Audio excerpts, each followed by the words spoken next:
long as you've got your family and a lot of love, that's all you need.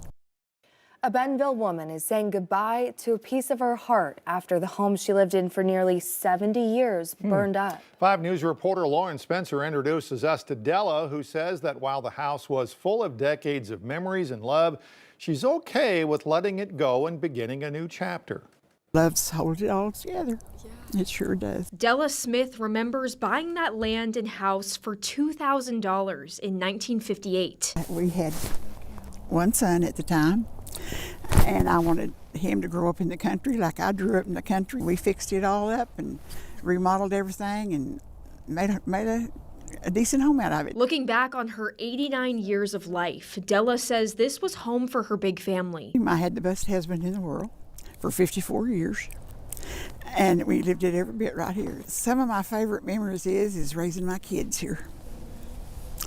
And neighbors. We had the best neighbors in the world. After all those years, the physical reminders of those days turned to ash. About 2 weeks ago on a Sunday morning, her neighbors noticed smoke pouring out of the house. He come knocking on my door, and I went to the door, and he said, "Lady, your house is on fire." He said, "Ma'am, you gotta go." I said, "You gotta get out of there."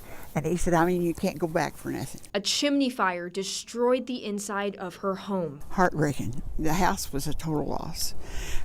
Ceilings fell down, everything got wet in every room. Even though her house must be torn down, she's looking at the bright side. Some of the photo albums survived. And now she's getting ready to move into a mini home on her grandson's land in Missouri, bringing her much closer to her grandkids. They love their grandma, and I love them.